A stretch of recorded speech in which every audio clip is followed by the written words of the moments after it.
Olá, sejam bem-vindos para mais um vídeo aqui no canal Livros de Teologia. Meu nome é Suelen e é com muita alegria que hoje eu vou estar fazendo mais uma apresentação de um dos livros aí queridinhos aqui do canal. Mas antes, se você ainda não é inscrito no canal, já te peço se inscreva, ative as notificações para vocês não perderem nenhum vídeo que eu vou estar postando aí durante a semana. Lembrando, esse vídeo vai entrar no sábado, então ativa aí as notificações, porque todo sábado, toda quarta-feira vai estar subindo vídeo novo aí pro canal. Dia de sábado é dia de livros normais, e dias de quarta-feira são livros aí que eu comprei durante a semana, livros de lançamento, tá bom? Para vocês não ficarem tão atrasados aí no canal. Tá bom? Então bora para as especificações do livro, deixa eu ver aonde o que eu coloquei aqui e achei. Vamos lá, e o nome do livro é Comentário Bíblico de Swindoll, comentando 1º e 2º Timóteo e Tito. O autor é Charles Swindoll, a altura do livro é de 23 centímetros, a largura é de 16 centímetros, a espessura é de 3,1 centímetros, são 381 páginas, as folhas são amarelas, vocês não ouviram errado, as folhas são amarelas, diferente dos outros livros, que geralmente as folhas são brancas, né, dessa coleção aqui. O acabamento é de brochura, editora Agnus, vindo para o Brasil, copyright primeiro, né, 2014, vindo para o Brasil, primeira edição, 2018. Deixa eu mostrar aqui para vocês como que é atrás, certo? E aí a gente vai dar uma lidinha aqui para vocês, tá certo? Deixa eu me ajeitar aqui na cadeira. E aí a gente lê aqui, olha. Paulo entendia melhor que ninguém como o ministério pode ser custoso e como a pessoa pode ser ferida profundamente quando serve aos outros. O ministério não é uma vocação em que alguém consegue manter um distanciamento profissional e ponderado. Paulo sabia melhor que ninguém como o ministério pode ser recompensador, ainda que frustrante.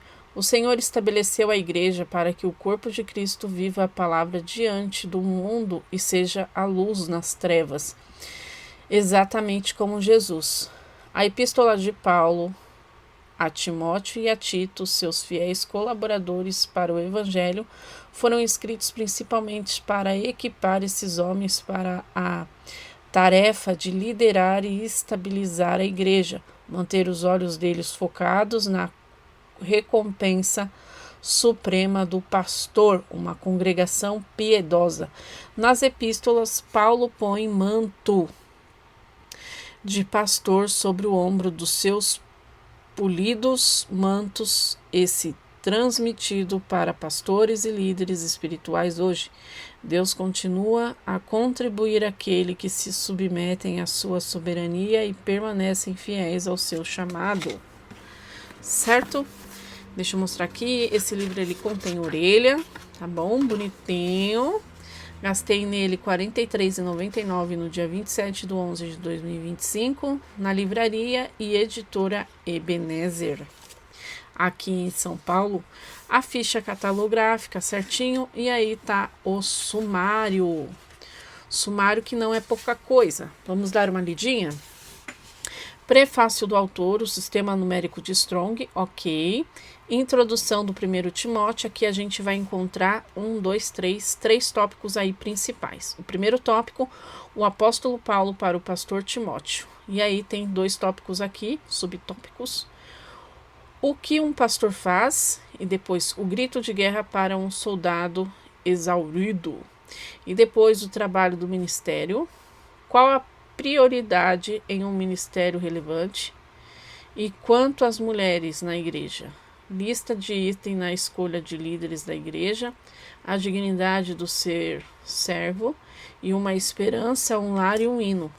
Depois, aquele que ministra. Aí aqui tem alguns subtítulos. O ataque inevitável da apostasia. Depois, o que fazer e o que não fazer no ministério saudável.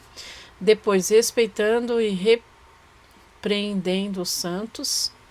E quanto às viúvas, uma prescrição para a saúde pastoral, respondendo corretamente à autoridade, os atos impróprios do ministro insatisfeito, os claros mandamentos da piedade e um tesouro digno de ser guardado.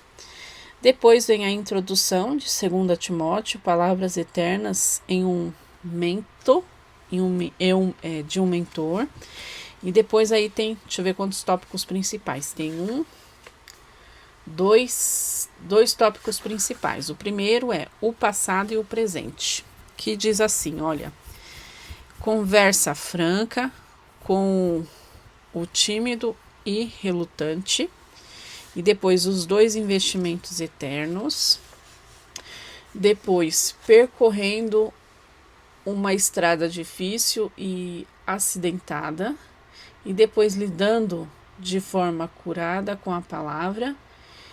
Acurada, tá? Acurada. E depois os princípios elementares da liderança cristã.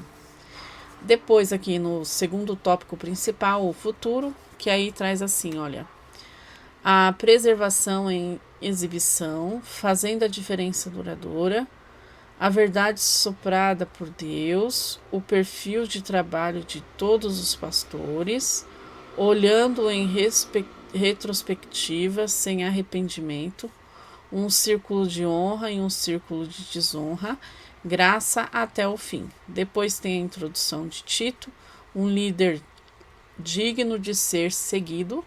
E depois aqui a liderança da igreja. Tem 3 tópicos aqui, olha. A procura de alguns homens bons, lidando com dificuldades e o perigo, e depois o caráter da igreja. No segundo tópico principal, a missão da igreja, e aí tem 3 subtópicos aqui. Graça vigorosa, relevando o invisível, e depois o lado difícil do ministério. Depois tem a introdução final de Tito, e depois notas finais. Aqui tem listas de imagens, tá? Que tem em todo o livro. Prefácio do autor. Sistema numérico de Strong. Aqui tem a percepção sobre Timóteo. Paulo, ao longo de sua epístola, manteve o olhar de Timóteo focado no prêmio derradeiro de um pastor. Uma pregação piedosa, Paulo trabalhou e lutou pela piedade em toda a igreja que estabeleceu e fortaleceu. Nessa epístola, o apóstolo estendeu o seu manto de pastor sobre os ombros de seu pupilo Timóteo. Se você serve hoje como pastor ou líder espiritual, esse manto também passou para você, certo? Aqui tem o mapa da onde foi escrito o livro de Timóteo, aonde que aconteceu a história verídica que Timóteo escreveu. Ok? A introdução. 5 longos anos, pelo menos meia década marginalizado, proibido de viajar, incapaz de conduzir o ministério entre as igrejas, 5 anos de advogados, cortes políticas e o pior de tudo, de espera. Para um homem de ação como Paulo, a espera devia ser insuportável. Com a prisão de Paulo em Jerusalém, de uma hora para outra, sua capacidade de viajar livremente acabou. Os inimigos religiosos o acusavam, entre outras coisas, de trazer um gentil incircunciso e não convertido a uma área restrita aos hebreus. Após a prisão inicial de Paulo, um complô para matá-lo conduziu sua transferência para Cesareia Marítima, para sua própria proteção. Durante pelo menos 2 anos, Paulo esperou em Cesareia enquanto o governador Félix provocava as autoridades judaicas com o prospecto de execução dele. Mas julgamentos sobre o governador Festo forçaram um apelo a César em Roma, levando uma jornada traiçoeira a mais de 2 anos de prisão domiciliar na sede do poder romano. A despeito dos longos meses de espera, o tempo não foi desperdiçado. Na verdade, tudo aconteceu para cumprir o plano de Deus. Pelo menos o hiato forneceu ao incansável apóstolo o descanso tão necessário depois de 3 viagens missionárias. Com mais de 10 anos e 32 quilômetros, alguns por mar, a maioria a pé, qualquer viajante estaria esgotado e precisando de tempo para recarregar a bateria. Ladrões, exposições e intempéries, apedrejamento, açoites, prisão, revoltas, planos para matar, discípulos renegados e congregações instáveis tinham cobrado seu valor. Mais importante, o cativeiro de Paulo no palácio do governo lhe deu muito tempo para receber visitantes e refletir as suas experiências que ele escreveu livremente para os governantes de Israel. Assim, uma jornada relativamente confortável até Roma permitiu que ele tivesse acesso sem precedentes à elite política na corte de Nero. E Paulo, é claro, usou esses 5 anos de pausa de ministério itinerante para escrever. Ele celebrou a supremacia de Cristo em sua carta aos Colossenses, elogiou os filipenses por suas orações e generosidade constante, argumentou com Filemon para receber seu escravo fugitivo, Onésimo, como um novo irmão em Cristo, e incitou os efésios a afirmar sua unidade de amor de Cristo e também a permanecer firme contra os ataques dos adversários. E aí vai indo. Aqui a gente vê quadros, né? Olha, paradeiro de Paulo entre o primeiro e o segundo aprisionamento em Roma. Então aqui tem após ser libertado de seu primeiro aprisionamento em Roma, Paulo escreveu esses livros aqui. E depois o que nos diz? Depois vocês dão uma lida. Timóteo, Novo Testamento. E aí já entra na parte de Timóteo. Liderar uma igreja não é fácil. Se as igrejas estivessem repletas de pessoas perfeitas, maduras, emocionais e espiritualmente impermeáveis à tentação, imunes ao orgulho, o trabalho do pastor seria leve e fácil. No entanto, a igreja local, conforme a situação como se apresenta para ela, funciona de modo muito semelhante a um hospital, em que pacientes cuidam dos outros. As pessoas doentes e feridas ajudam outras pessoas doentes e feridas, lideradas por um administrador. Ele mesmo, um paciente, que conduz todos os recorres ao grande mestre. Ao recorrer ao grande mestre em busca de cura. Assim, guiar uma congregação de pecadores requer um equilíbrio delicado. Como igreja, temos de estabelecer um ambiente em que os pecadores se sintam bem-vindos, enquanto mantemos uma postura inflexível contra o pecado. Aqui diz o que um pastor faz, lê 1 Timóteo 1, do 1 ao 11. Aqui já começa já com a explicação, certo? Olha só. E aqui eu deixei separadinho aqui, pra gente estar dando uma lida, para vocês entenderem mais ou menos, certo? Mais ou menos aí.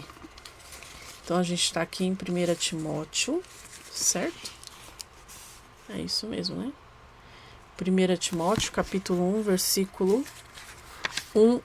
versículo 6 e 7, que diz assim, olha só.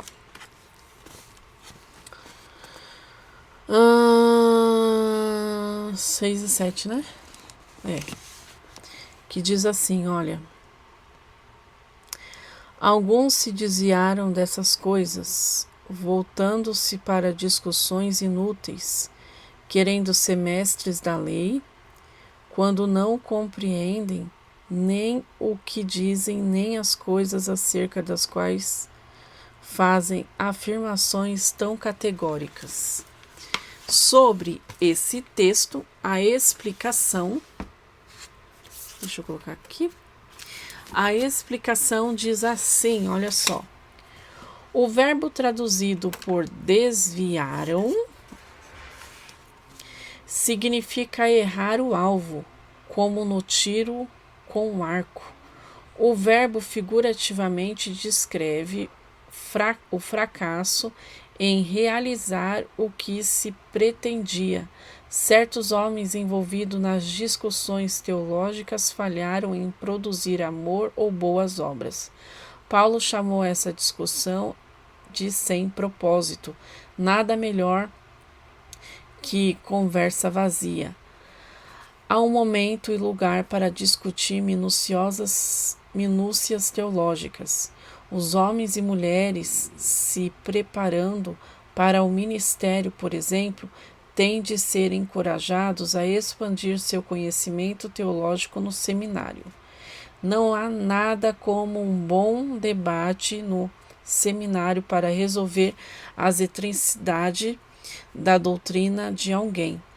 Um ministro, entretanto, sempre tem de apoiar seu ensino na sã doutrina. Um pastor sempre tem de pregar a partir da exegese sólida em direção à aplicação prática fundamentada em seu conhecimento íntimo das necessidades da congregação. A aplicação prática proíbe o ensino sem propósito ou vazio. Certo, meus queridos? Então, essa aí é a explicação. Esse daqui é sobre o diário dele, ele vai falar um pouquinho a respeito sobre Tiago do 3, Timóteo, né? 3 e 4.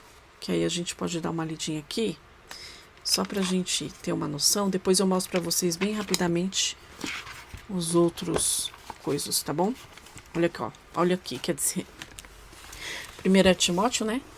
3 ao 4. Que diz assim, olha só. Depois a gente vai ver o pensamento dele, tá? Cadê 3 e 4? 3. Eu vi 4, mas não vi 3. Tá. Aqui tá o título, né? Advertências contra os falsos mestres da lei. Partindo eu para Macedônia, roguei-lhe que permanecesse em Éfeso para ordenar a certas pessoas que não mais ensinem doutrinas falsas e que deixem de dar atenção a mitos e genealogias intermináveis que causam controvérsias em vez de promoverem a boa obra, né? A obra de Deus que é pela fé. Não tem boa, eu acabei lendo boa, tá vendo? Aí aqui, vamos lá. Meu diário, estão vendo aí? Ore. Então aqui foi algo pessoal dele, que aí eu vou trazer mais para vocês aqui. Tá bom? Então aqui, olha, 1 Timóteo do 3 ao 4, que aí diz assim, ó. Às vezes um ministro precisa reconhecer quando chegou a hora de mudar. Em 1965, aceitei um chamado para ser pastor sênior de uma igreja em Handmachana, como se a impossibilidade de 2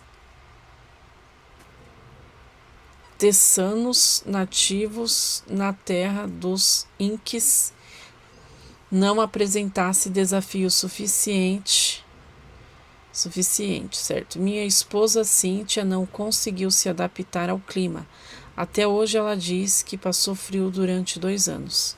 Bem, não sou de fugir de um desafio, mas as dificuldades que tivemos para nos adaptar ao ministério da Nova Inglaterra, deixou claro que não estávamos servindo no lugar certo. Assim anunciei que estava aberto a uma mudança. Nesse meio tempo, comprometemo-nos a cuidar do povo de Deus em Ananã, Ratan, e deixar nosso futuro nas mãos do Senhor. Permanecemos fiéis no tempo de fora de tempo. Permanecemos fiéis a tempo e fora do tempo. Não demorou para receber um convite para liderar a congregação em nos subúrbios da ensolarada e muito mais quente de Dallas, Texas. Naturalmente, queria ter alguma certeza sobre a correção dessa mudança. Então eu disse a Cíntia: preciso orar a respeito disso. No mesmo instante ela respondeu: você ora. No mesmo instante ela respondeu: você ora enquanto eu empacoto. Gente, olha a resposta aí, tá vendo? Então, indo mais adiante, olha, já separei aqui, já vai falar aqui de 2 Timóteo, mostra aí a introdução, um mapa direitinho, da onde foi localizado, a cronologia certinho, tá? Aquela tabelinha que é de costume do livro de Swindle, as imagens, deixa eu ver o que é isso daqui, que nem eu consigo ver direito, tá vendo aqui, ó? Muitos prisioneiros à espera da execução em Roma eram transferidas na prisão Mamertina, uma cisterna abandonada cujo único acesso era por meio de um buraco no teto. E aqui está o buraco no teto, certo? Tá vendo? Agora eu vou mostrar a última parte aqui, ó, penúltima parte, que já é de Tito. Tito mostra o mapa da onde foi localizado, onde foi escrito e tal, por onde Paulo percorreu, as paradas aí, cronologia direitinho, e aqui mostra o tempo exato, a introdução, certo? Olha só, palavras-chave, mais aplicações, e no final a gente já vê aqui as notas finais.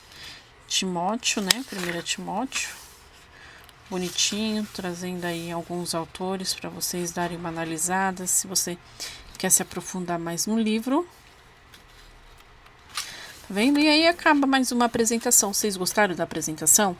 Eu espero muito que vocês tenham gostado. Não se esqueça de se inscrever no canal, ativar as notificações para vocês não perderem nenhum texto, nenhum vídeo. Tá certo, meus queridos? E até breve. Tchauzinho. Tchau, tchau. Tchau, tchau. Tchau, tchau.